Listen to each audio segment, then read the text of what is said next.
teman-teman, akhirnya Honda City Hatchback RS. Sebelum kita review, kita nyalain dulu mesinnya supaya nanti kita review ke dalam udah dingin kabinnya. Nah teman-teman, banyak yang bilang kalau mobil ini tuh goib ya, karena semenjak peluncurannya kok belum kelihatan gitu di jalanan ibu kota ataupun di kota-kota besar.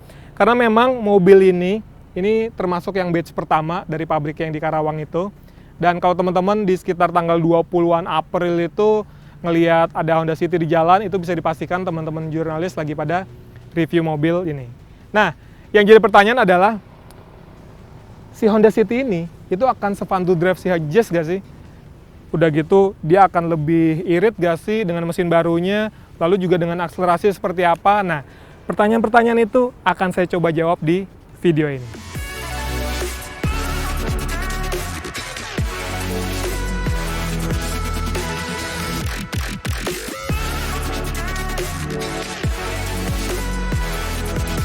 Oke, sekarang sebelum ngerasain seperti apa rasanya, saya mau nginfoin dulu soal dimensinya pertama. Jadi kalau dibandingkan Jazz yang GK5, ini jauh lebih besar ya. Terutama dari panjangnya, kalau Jazz itu nggak nyampe 4 meter, ini udah lebih dari 4 meter.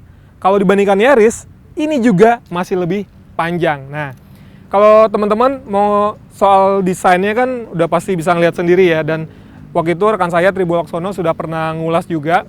Teman-teman bisa lihat linknya di atas. Nah, saya mau ngasih tahu soal akomodasi dan juga kepraktisan dari mobil ini. Kemarin ada beberapa yang secara visual mungkin belum dibahas sama Bowie ya. Nah, langsung aja yuk.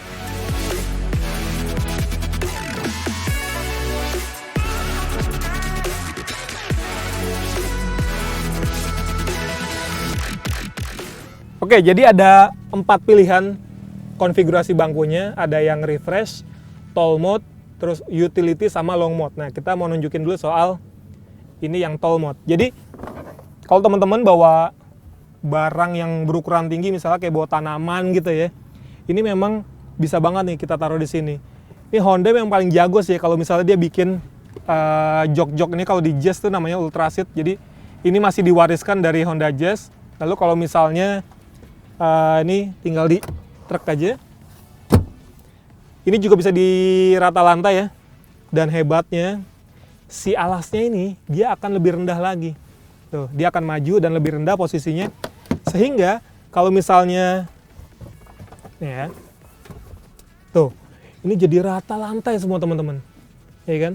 Dan ini jadi kalau mau bawa barang tuh enak aja, bisa lebar, bisa panjang gitu kan.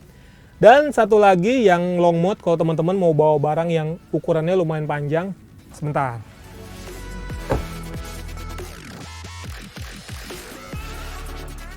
Nah, jadi dari depan sampai ke belakang, ini bisa bawa barang yang lumayan panjang. Nah, kalau teman-teman lagi, kalau sekarang kan zamannya cinema di dalam mobil, kita nonton bioskop dalam mobil. Ini bisa juga nih.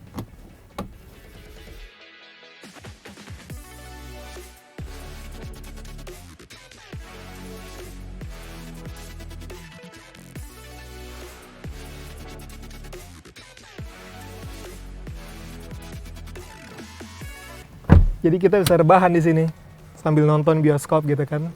Asik banget gak sih? Dan teman-teman kalau lihat sekarang legroomnya ya, wah ini panjang banget. Ini tinggi saya yang 170 cm dengan posisi duduk idealnya segini aja. Ini masih nyaman banget, masih lapang banget. Tapi memang karena atapnya kan lebih pipih dari Jazz, sehingga headroomnya memang agak terbatas ya, 4 jari ya.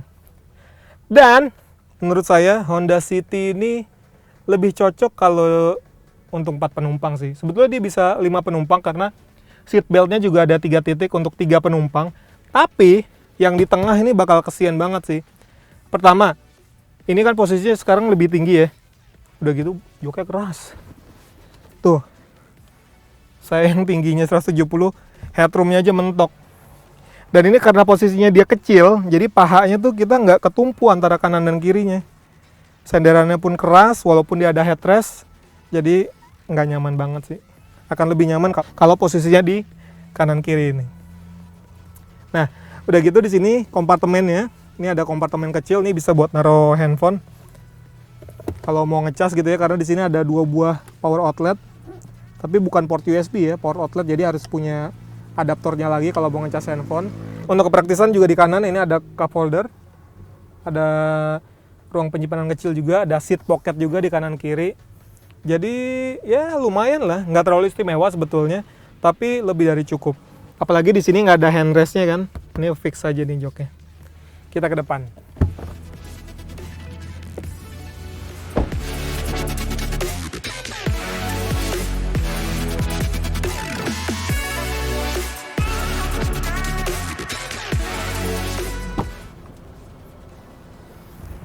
Aduh, udah adem karena tadi udah nyalain mesin pakai remote engine start. Tapi kita harus tetap aktifin dulu ini. Pencet lagi. Nah, ini baru nih. Teman-teman denger gak nih? Blowernya kenceng kan? Tapi kalau kita nyalain airconnya, tuh, blowernya agak sedikit menurun tuh. Meskipun di grafiknya ini blowernya tetap nih. 1, 2, 3, 4, 5, 6, 7 tuh. Jadi emang pas airconnya nyala, dia lebih kecil sedikit. Tadi juga saya coba di blower berapapun, itu tetap turun sedikit. AC-nya sudah digital, sama seperti Jazz sebelumnya, udah auto juga. Dan ini pengaturannya juga banyak banget ya. Ada yang ke bawah doang, atau atas sama bawah, lengkap banget. Sama defoggernya depan belakang juga ada, sama ada untuk yang maksimalnya. Jadi untuk AC juga sudah lengkap. Head unitnya, ini dia nih salah satu yang menurut saya udah oke banget. Karena apa? Karena di Jazz atau di beberapa mobil Honda lainnya gitu ya, dia pengen pakai layar yang gede, tapi dia kayak modelnya floating gitu, jadi kayak maksain gitu ya. Sementara ini dia pakai 8 inci aja, tapi secara frame-nya itu udah ngepas di bagian dashboardnya, jadi emang lebih oke. Lalu fitur-fiturnya juga udah lumayan ya, ada radio, USB, Bluetooth, teleponi, ada Android Auto juga, ada Apple CarPlay, jadi udah praktis banget. Tempat penyimpanan juga oke banget di sini. Nih kalau mau naruh handphone ada di sini, di bawah. Lalu di tengahnya ada cup holder 2 buah. Bahkan kalau mau naruh handphone di sini juga bisa nih, ada 2 biji. Di kanan pun juga ada door pocket sama cup holdernya. Di bagian sini juga ada kompartemennya. Jadi oke banget sih untuk kepraktisan ya. Dan untuk setirnya dia udah teleskopik sama tilt steering. Kalau teman-teman yang agak tinggi atau suka nyetirnya agak mundur nih, bisa banget diatur sedemikian rupa. Dan kalau menurut saya setirnya ini juga menarik karena beda banget, apalagi kalau teman-teman yang tahu beberapa mobil Honda gitu ya, mulai dari Mobilio, terus Brio, ada juga HR-V gitu kan, bisa dibilang setirnya mirip-mirip tuh. Nah, kalau ini nuansanya udah beda, udah baru. Di setirnya juga ada beberapa tombol. Yang kiri ini untuk pengaturan audio sama teleponi. Ada voice command juga kalau teman-teman yang koneksi ke iPhone bisa pakai Siri di sini atau Oke Google ya kalau pakai Android. Sementara di kanannya ini udah ada cruise control, nanti bakal kita coba. Dan ada pedal shift meskipun dia pakai CVT. Di kanan ada engine start stop, sementara kiri untuk pengaturan trip meter. Meskipun secara MID informasinya nggak terlalu lengkap nih sayangnya. Dia cuma ada trip A, trip B, average-nya, lalu ada juga range-nya tinggal berapa, sama odometer dan jam. Sementara untuk average speed-nya dia nggak ada, lalu yang lain-lain juga cuma ada fuel meter sama itu yang real time average konsumsi BBM-nya. Itu aja sih. Posisi joknya juga ini enak banget sih. Kebetulan saya suka duduk yang agak rendah gitu. Dan kalau yang agak rendah ini jadi lebih enak aja gitu feel-nya. Dan salah satu yang menurut saya bisa mengakomodir itu sih mobil-mobil Honda ya, posisi duduknya agak rendah. Begitu dia ada lapisannya, ada suede di sini, fabric di sini, sama di bagian pinggirnya itu ada bahan kulit. Terutama di bagian belakang kalau teman-teman yang bawa anak kecil kan kakinya suka main-main gitu ya. Meskipun jaraknya jauh, tapi kalau misalnya kena gitu lebih gampang dibersihin. Nah, sekarang buat yang penasaran seperti apa rasa berkendaranya, lebih enak dari Jazz gak sih? Lebih kenceng atau lebih irit gitu? Nah, langsung aja kita cobain.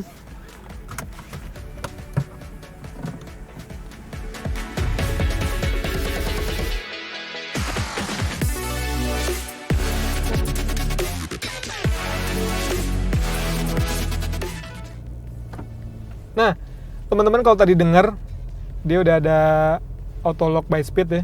Jadi ketika kecepatannya mau menuju 20 km per jam, dia bakal otomatis kunci. Nah, untuk berhenti, kalau kita misalnya ke P, dia bakal auto unlock.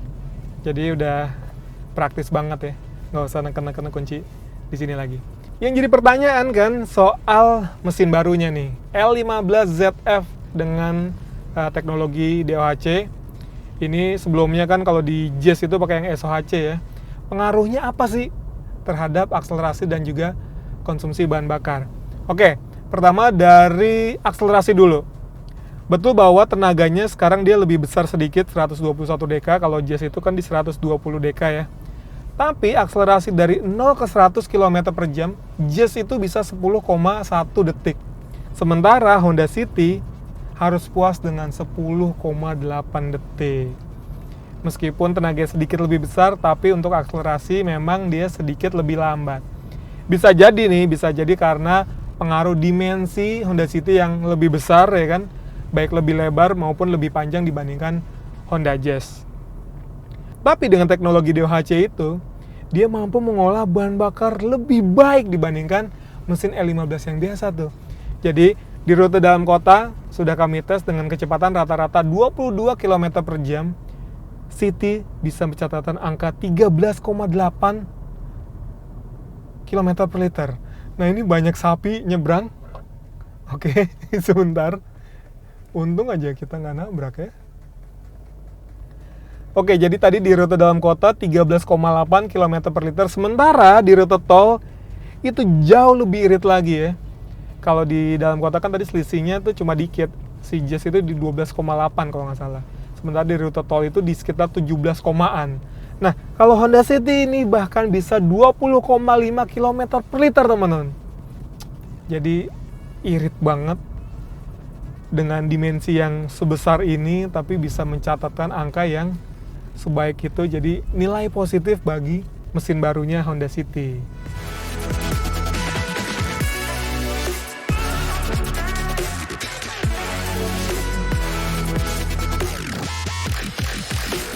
Dan mobil ini kan dipadukan dengan transmisi CVT ya. Sebetulnya dia ada dua pilihan, ada yang manual 6 percepatan, dan itu kami belum coba karena unit tesnya belum ada, sementara baru ada yang CVT.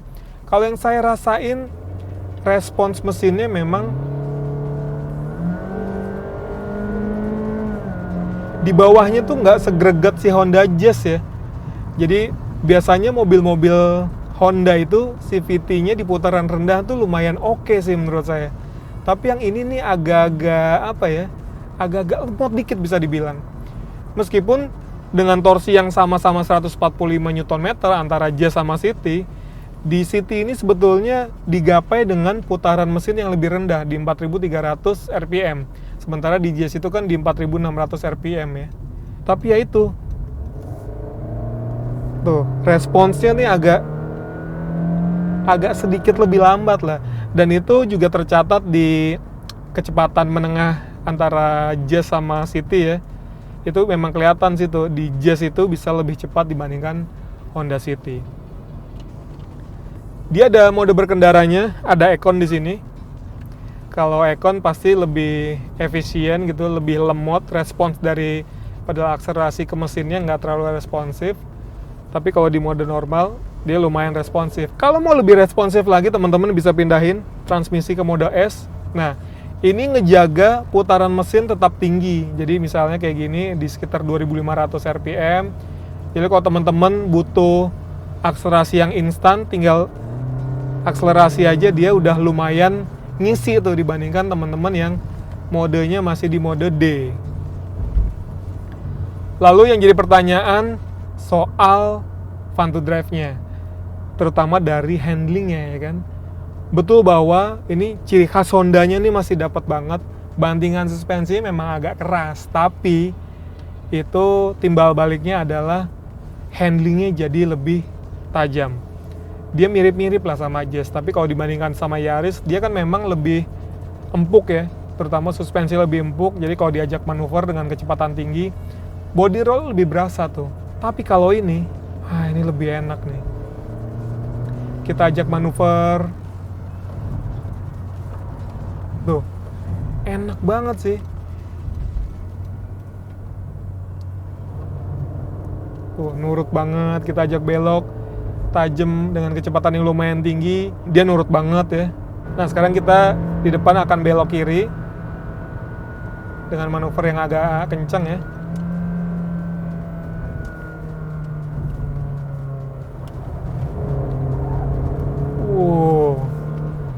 Masih enak banget, masih nurut banget mobilnya.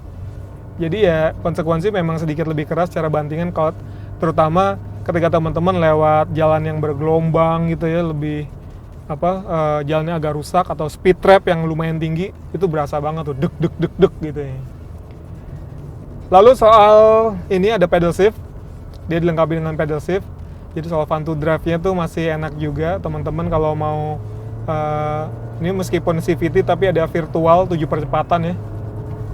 Tinggal pindahin aja, atau mau shift down juga bisa. Ala-ala engine brake gitu. Tuh, jadi lebih enak, tangan nggak usah jauh-jauh ke sini. Emang di sini nggak ada mode manual, cuma ada di pedal shift aja. Udah gitu joknya juga ya, konstruksi joknya. Kalau teman-teman lihat ini di bagian samping kanan kirinya itu kan seperti ada sayapnya tuh. Jadi ketika misalnya kita manuver dengan kecepatan tinggi, itu ketahan sama ininya. Ditambah lagi, ini tumpuan kita di alas ini kan ada di belakang ya, ada di bokong. Dan itu pas banget tuh, bahannya sweat. Jadi ketika kita manuver, itu badan kayak ketahan gitu tuh, keset gitu bokongnya. Asik sih.